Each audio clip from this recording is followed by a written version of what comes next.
اللہ اللہ اللہ اللہ اللہ اللہ۔ آج کا سبق سورۃ الجن سے ہے۔ یہ مکی صورت ہے اور اس کے 28 آیات اور 2 رکوع ہیں۔ اعوذ باللہ من الشیطان الرجیم، بسم اللہ الرحمن الرحیم۔ قل اوحی الی انہ استمع نفر من الجن فقالوا انا سمعنا قرآنا عجبا۔ قل فرما دیجیے، اوحیا وحی کی گئی ہے، الیہ میری طرف، انہ استمع کہ اس قرآن کو سنا ہے، نفر ایک جماعت نے، من الجنی جنوں کی، فقالوا انہوں نے کہا، انا سمعنا بے شک ہم نے سنا ہے، قرآن عجبا ایک عجیب قرآن۔ آپ فرما دیجئے مجھے وحی کی گئی ہے کہ جنات کی ایک جماعت نے یہ قرآن سنا ہے، پھر انہوں نے کہا کہ ہم نے ایک عجیب قرآن سنا ہے، یہدی للرشد فآمنا بہ ولن نشرک بربنا احدا، یہدی جو رہنمائی کرتا ہے، للرشد ہدایت کی طرف، فآمنا بہ ہم اس پر ایمان لے آئے، ولن نشرک اور ہم ہرگز نہیں شریک کریں گے، بربنا اپنے رب کے ساتھ، احدا کسی کو، وانہ اور اس کی شان یہ ہے، تعالی بلند ہے، جد ربنا ہمارے رب کی شان، متخذا اس نے نہیں بنائی، صاحبتن بیوی، ولا ولدا اور نہ بیٹا، وانہ کانا اور بے شک کہتے تھے، سفیہنا ہم میں سے بے وقوف، علی اللہ اللہ کے بارے میں، شططا حد سے بڑی ہوئی باتیں، وانا ظننا اور بے شک ہم نے یہ خیال کر رکھا تھا، الن تقول الانس والجن کہ ہرگز نہیں کہیں گے انسان اور جنات، علی اللہ اللہ کے بارے میں، کذبا جھوٹی بات، وانہ کانا اور بے شک تھے، رجال کچھ مرد، من الانس انسانوں میں سے، یعوذون وہ پناہ مانگتے تھے، برجال من الجن جنوں کے مردوں سے، فزادوہم پھر وہ بڑھا دیتے تھے ان کی راہ کا سرکشی، وانہم ظنوا اور بے شک انہوں نے خیال کر رکھا تھا، کما ظننتم جیسے تم نے خیال کیا ہے، اللہ یبعث اللہ احدا یہ کہ ہرگز اللہ نہیں کسی کو اٹھائیں گے، زندہ کریں گے، وَأَنَّا لَمَسْنَا السَّمَاءَ اور بے شک ہم نے ٹٹول کر دیکھا ہے یا تلاش کر کے دیکھا ہے آسمان کو، فَوَجَدْنَاهَا ہم نے اسے پایا ہے، مُلِئَتْ بھرا ہوا، حَرَسًا شَدِيدًا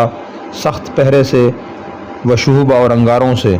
وَأَنَّا كُنَّا نَقْعُدُ مِنْهَا اور یہ کہ ہم بیٹھا کرتے تھے اس آسمان میں، مقاعدہ بیٹھنے کی جگہوں پر، لِلسَّمَاعِ سننے کے لیے، فمن یستمع الآن فمن جو شخص یستمع سننا چاہتا ہے، الآن اب، یجد لہ وہ پاتا ہے اپنے لیے، شہاباً انگارہ، رصدا گھات میں، انتظار میں، وَأَنَّا لَا نَدْرِي اور بے شک ہم نہیں جانتے، شرٌ کیا برائی کا، اریدہ ارادہ کیا گیا ہے، بمن ان کے ساتھ جو زمین فی الارض زمین میں ہیں، ہم اراد بہم جو ارادہ کیا ان کے ساتھ، ربہم ان کے رب نے، رشدہ ہدایت کا، وَأَنَّا مِنَّا الصَّالِحُونَ بے شک ہم میں سے کچھ لوگ نیک ہیں، وَمِنَّا دُونَ ذَلِكَ اور کچھ ہم میں سے اس کے علاوہ ہیں، کُنَّا ہم تھے، طرائق راستوں پر، قددا مختلف ہم مختلف راستوں پر تھے، وَأَنَّا ظَنَنَّا اور بے شک ہم نے خیال کر رکھا تھا، أَلَّن نُعْجِزَ اللَّهَ کہ ہم ہرگز نہیں عاجز کر سکیں گے اللہ کو، فی الارض زمین میں، وَلَن نُعْجِزَهُ اور ہم اس کو عاجز نہیں کر سکیں گے ہربا بھاگ کر، وَأَنَّا لَمَّا بے شک جب سمعنا ہم نے سنا، الہدا سنی ہدایت کی بات، آمنا بھی مجھ پر ایمان لے آئے، فمن یؤمن جو ایمان لائے گا، بربہ ہی اپنے رب پر، فلا یخاف وہ نہیں ڈرے گا، بخسن نقصان سے، ولا رہقا اور نہ زبردستی سے، وَأَنَّا مِنَّا الْمُسْلِمُونَ اور بے شک کچھ لوگ ہم میں سے فرما بردار ہیں، وَمِنَّا الْقَاسِطُونَ اور کچھ ہم میں سے بے انصاف ہیں، فمن اسلم جو شخص مسلمان ہو جائے گا، فاولئک تو یہی لوگ وہ ہیں، تحروا جنہوں نے تلاش کر لی، رشدا سیدھی راہ یا ہدایت کا راستہ، واما القاسطون اور بہرحال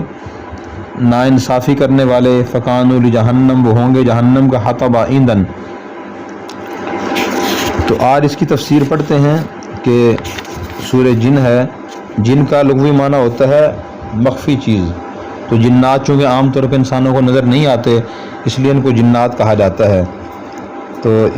ان آیات کا شان نزول یہ ہے کہ نبی کریم صلی اللہ علیہ وسلم جناب ابو طالب کی وفات کے بعد مکہ مکرمہ تشریف لے گئے. آپ کی وفات جس سال ہوئی جناب ابو طالب کی، تو اسی سال حضرت خدیجہ رضی اللہ عنہ کی وفات ہوئی. تو آپ صلی اللہ علیہ وسلم پر جو کفار کی طرف سے تکالیف آتی تھیں وہ ابو طالب کی وفات سے جو تکالیف کم آتی تھی وہ بڑھ گئی تھی ان کی وفات سے، کیونکہ لوگ ابو طالب کی شرم حیا کی وجہ سے، ان کی سرداری کی وجہ سے تکالیف کم پہنچاتے تھے. لیکن جب ان کا انتقال ہوا پھر کچھ کفار مکہ نے مظالم بڑھا دیے، پھر آپ صلی اللہ علیہ وسلم وہاں سے طائف تشریف لے گئے اور وہاں قبیلہ ثقیف کے 3 بھائیوں کو آپ نے اسلام کی دعوت دی، لیکن ان تینوں نے اسلام قبول نہ کیا. تفصیلی واقعہ ہے، اس کو بیان کرنا مقصد نہیں ہے، صرف اس کا حوالہ دینا مقصد ہے. طائف سے آپ صلی اللہ علیہ وسلم جب تشریف لائے، واپس تشریف لائے، تو واپسی میں مقام نخلہ ایک جگہ ہے، وہاں آپ نے قیام فرمایا اور رات کے آخری حصے میں وہاں آپ نماز تہجد ادا فرما رہے تھے. تو ملک یمن کا علاقہ ہے نصیبین، وہاں کے جنات کا وفد وہاں پہنچا. انہوں نے قرآن سنا اور قرآن سن کر وہ ایمان لے آئے، اپنی قوم کی طرف واپس گئے. جا کے ان کو یہ واقعہ بتایا. اللہ تعالیٰ نے وہ واقعہ سورہ جن میں بیان فرمایا کہ جنات کی اپنی قوم سے کیا باتیں ہوئیں اور انہوں نے کیا جواب دیا. تو بہرحال نصیبین کے جن تھے اور قرآن کریم میں نفر من الجن، جنات کی جماعت تھی. بعض مفسرین نے فرمایا کہ نفر سے مراد، نفر کہتے ہیں 3 سے 10 تک کے افراد کو. تو یہ 9 حضرات تھے جو حضور کے پاس تشریف لائے تھے. اور یہ کیوں آئے تھے، اس کی وجہ اور پس منظر یہ ہے کہ نبی کریم صلی اللہ علیہ وسلم کو نبوت ملنے سے پہلے جنات آسمانوں کے قریب چل جاتے تھے یا بادلوں میں جاتے تھے، اور وہاں جانے کے بعد جو فرشتوں کو اللہ تعالیٰ احکام عطا فرماتے تھے اس کائنات اور دنیا کے بارے میں کہ فلاں حکم نافذ کرنا ہے، فلاں کی موت آئے گی، فلاں دن بارش آئے گی، تو یہ شیاطین اور جنات وہ باتیں سن لیا کرتے تھے. تو ان میں سوٹ جھوٹ ملا کر نجومیوں کاہنوں کو بتا دیا کرتے تھے کہ فلاں دن بارش آئے گی، فلاں دن یہ حادثہ پیش آئے گا. وہ نجومی اور کاہن پھر لوگوں کو بتایا کرتے تھے. لوگوں کا اعتماد اور یقین یہ ہو گیا تھا کہ نجومی اور کاہن بھی معاذ اللہ عالم الغیب ہیں. تو جب سے آپ صلی اللہ علیہ وسلم کی بعثت ہوئی تو اس وقت سے جنات کا راستہ اوپر بند کر دیا گیا. اللہ تعالیٰ نے فرشتوں کی ڈیوٹی لگائی کہ جب بھی کوئی شیطان جن اوپر بات سننے کے لیے اسے آگ کا انگارہ مارا جائے. تو جنات جب بھی اوپر جاتے انہیں آگ کا انگارہ پڑتا تھا. تو پریشان ہوئے تو انہوں نے پوری دنیا میں چاروں طرف مشرق و مغرب میں شمال جنوب میں جماعتیں اپنی روانہ کی کہ آپ دیکھیں، تحقیق کریں کہ یہ دنیا میں اتنا بڑا انقلاب کیوں آیا، ہمیں انگارے کیوں پڑ رہے ہیں. تو ایک جماعت ادھر حجاز کی طرف بھی آئی تحقیق کرنے کے لیے.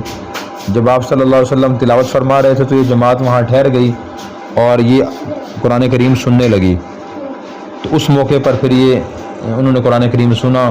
پھر جب اپنے تاثرات کا اظہار کیا، وہ ایمان لے کر آیا، اپنی قوم کے پاس گئے، جو باتیں کہی اللہ تعالیٰ نے وہ باتیں قرآن کریم میں سورہ جن میں بیان فرما دی ہیں. جنات کے مزید تعارف یہ ہے کہ جنات میں مخلوق ہے اور ان کی روح بھی ہوتی ہے، جسم بھی ہوتا ہے، عقل و شعور بھی ان کے اندر ہوتا ہے، اور ان کی تخلیق کا غالب مادہ آگ ہے، جیسے انسان تخلیق غالب مادہ مٹی ہے. ان میں نر بھی ہوتے ہیں، مادہ بھی ہوتے ہیں، ان کی اولاد بھی ہوتی ہے. اور جنات میں سے جو شریر ہوتے ہیں انہیں کو شیاطین کہا جاتا ہے. جنات اور فرشتوں کا وجود قرآن و سنت کی دلائل ثابت ہے، اس کا انکار کرنا کفر ہے، جائز نہیں ہے. جو میں نے واقعہ پہلے عرض کیا ہے تو وہ واقعہ صحیح بخاری، صحیح مسلم، جامع ترمذی کی حدیث میں موجود ہے کہ آپ صلی اللہ علیہ وسلم مقام نخلہ پر قرآن کریم کی نماز میں تلاوت فرما رہے تھے. جیسے میں نے عرض کی روایت میں تہجد کی نماز پڑھ رہے تھے، ایک روایت میں ہے کہ فجر کی نماز جماعت سے ادا فرما رہے تھے. قرآن کریم جنات نے سنا اور پھر اس کے بعد انہوں نے جو تبصرہ کیا وہ قرآن کریم نے بیان فرما دیا. اور ان کی جنات کی عمریں بہت طویل لمبی ہوتی ہیں. ابن جوزی رحمۃ اللہ علیہ کتاب الصفوہ میں اپنی سند کے ساتھ حضرت سعد بن عبداللہ رضی اللہ عنہ نقل کیا ہے. انہوں نے فرمایا کہ مقام پر ایک بوڑھے جن کو دیکھا، میں نے دیکھا بیت اللہ کے طرف منہ کر نماز پڑھ رہے تھے اور اون گجوبہ پہنے ہوئے تھے، تو بڑا خوشنما تھا. تو نماز سے فارغ ہونے کے بعد حضرت سال کہتے ہیں کہ میں نے ان کو سلام کیا، انہوں نے سلام کا جواب دیا. بتلایا کہ تم اس جبے کی خوبصورتی دیکھ کے تعجب کر رہے ہو؟ حضرت سہل نے کہا جی ہاں. تو انہوں نے بتایا کہ یہ جبہ 700 سال سے میرے جسم کے اوپر ہے۔ اس جبے کو پہن کر میں نے عیسیٰ علیہ السلام سے ملاقات کی ہے۔ اس جبے میں نے محمد صلی اللہ علیہ وسلم کی زیارت کی ہے، اور میں ان جنات میں سے ہوں جن کے بارے میں سورہ جن نازل ہوئی ہے۔ تفسیر مظہری میں یہ واقعہ لکھا ہے۔ اسی طرح روایات حدیث میں لیلۃ الجن کا واقعہ مذکور ہے، جنات کی رات، اس میں عبداللہ بن مسعود رضی اللہ عنہ آپ کے ساتھ تھے، اور آپ صلی اللہ علیہ وسلم کا مقصد جنات کو تبلیغ کرنا تھا۔ مکہ مکرمہ کے قریب جنگل ہے، وہاں آپ تشریف لے گئے اور وہاں آپ نے لوگوں کو تبلیغ فرمائی۔ اسی طرح جنات کے وفود بھی آپ صلی اللہ علیہ وسلم آتے رہے، اور 6 مرتبہ جنات کے وفود آپ کی خدمت میں حاضر ہوئے ہیں۔ اس کے علاوہ بھی تو اس طرح جنات بھی اب آتے تھے، اور وہ بھی انسانوں کی طرح دین کے مکلف ہیں کہ وہ دین کو پڑھیں، سمجھیں اور عمل کریں۔ حضور صلی اللہ علیہ وسلم کو بتایا گیا کہ جنات نے قرآن کریم سنا، اور سننے کے بعد پھر انہوں نے یہ کہا کہ انا سمعنا قرآنا عجبا، ہم نے عجیب قرآن سنا، یہدی الی الرشد فآمنا بہ، جو صحیح راستے کی ہدایت کرتا ہے، رہنمائی کرتا ہے، اس پر ایمان لے آئے۔ تو اس سے جنات کی اشارت ہی مل گئی۔ قرآن کریم صحیح راستے کی ہدایت کرتا ہے، انسانوں کو چاہیے کہ وہ اس سے راستہ معلوم کریں اور زندگی کے ہر کام میں راستہ معلوم کریں۔ پھر اس کے بعد انہوں نے کہا وَلَن نُشْرِكَ بِرَبِّنَا أَحَدًا، ہم تو کسی کو بھی اللہ کے ساتھ شریک نہیں کریں گے۔ وَأَنَّهُ تَعَالَىٰ جَدُّ رَبِّنَا، ہمارے رب کی شان بہت اونچی ہے، نہ اللہ کی بیوی ہے نہ اللہ کی اولاد ہے، جیسے مشرکین کا عقیدہ تھا کہ اللہ تعالیٰ کی معاذ اللہ بیوی بھی ہے، اولاد بھی ہے۔ پھر اس کے بعد انہوں نے کہا کہ وَأَنَّهُ كَانَ يَقُولُ السَّفِيهُونَ اللہ شرطا، ہم میں سے بیوقوف لوگ اللہ کے بارے میں بہت غلط باتیں کہتے تھے۔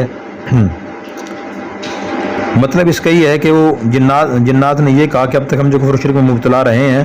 اس کی وجہ یہ تھی کہ ہمارے قوم کے بیوقوف لوگ اللہ کی شان میں غلط باتیں کہتے تھے، اور ہمارا خیال یہ تھا کہ شاید اللہ کے بارے میں کوئی آدمی یا کوئی جن بری بات نہیں کہہ سکتا، لیکن اب معلوم ہوا کہ اللہ کے بارے میں لوگ بری باتیں کہہ سکتے ہیں اور کہتے رہتے ہیں۔ پھر اس کے بعد آیت نمبر 6 میں یہ فرمایا کہ وَأَنَّهُ كَانَ رِجَالٌ مِّن سِوَى الْجِنِّ، اس کا مطلب یہ ہے، مومن جنات نے یہ بیان کیا کہ زمانہ جاہلیت میں لوگ کیونکہ اس جنگل میں قیام کرتے تھے تو اس جنگل کے جنات کی پناہ مانگتے تھے۔ اس سے جنات سمجھ بیٹھے تھے کہ ہم انسان سے بھی افضل ہیں اور انسان بھی ہماری پناہ لیتا ہے۔ اس بات نے جنات کی گمراہی میں اور اضافہ کر دیا تھا، جبکہ مسلمانوں کو انسانوں کو ایسا نہیں کرنا چاہیے تھا کہ وہ جنات کی پناہ نہ لیتے۔ اور ایک حدیث میں آتا ہے کہ زمانہ جاہلیت میں جب بھی کوئی شخص کسی جنگل یا وادی میں دوران سفر قیام کرتا تو اس اعتقاد سے کہ جنات کے سردار ہماری حفاظت کریں گے، وہ یہ الفاظ کہا کرتا تھا اعوذ بعزیزی ھذا الوادی من شر سفہاء قومی،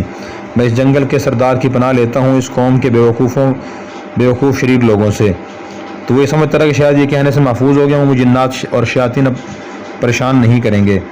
تو اللہ تعالیٰ نے جنات کی بات یہاں بیان فرمائی، اس کا مطلب یہی ہے فزادوہم رہقا، کہ وہ سرکشی میں اور بڑھ گئے تھے۔ وَأَنَّا لَمَسْنَا السَّمَاءَ، اس کا میں نے مطلب بیان کر دیا کہ جنات کی جماعتیں جو اوپر جاتی تھی اپنے لیے سخت پیرا اور انگارے پاتی تھی، تو اس کی انہوں نے وجہ تلاش کرنے کی کوشش کی کہ یہ ہم سے اس لوگ کیوں ہو رہا ہے، تو انہیں اس کی وجہ مل گئی کہ محمد صلی اللہ علیہ وسلم تشریف لا چکے ہیں اور اب وحی تک ہماری رسائی نہیں ہو سکتی، اور وحی کی اور حفاظت کا انتظام کر دیا گیا ہے۔ جبرائیل علیہ السلام جو باتیں اللہ تعالیٰ سے سن کر نبی پاک صلی اللہ علیہ وسلم کے پاس آئیں گے وہ براہ راست پہنچائیں گے، درمیان میں کسی اور شخص کے سننے کا امکان نہیں رہا۔ جب جنات کو انگارے پڑتے تھے پھر وہ کہتے تھے لا ندری اشر ارید من فی الارض، کہ جو انگارے ہمیں پڑ رہے ہیں معلوم نہیں کہ اللہ کی طرف سے اہل زمین سے کوئی ارادہ کیا گیا ہے یا اچھا ارادہ کیا گیا ہے، لیکن جب انہیں حقیقت واضح ہو گئی تو پھر انہوں نے صاف کہا اور قسمیں اٹھائے کہنے لگے آپس میں کہ واللہ یہی کلام ہے جو ہمارے اور آسمانی خبروں کے درمیان حائل اور رکاوٹ بنا ہوا ہے۔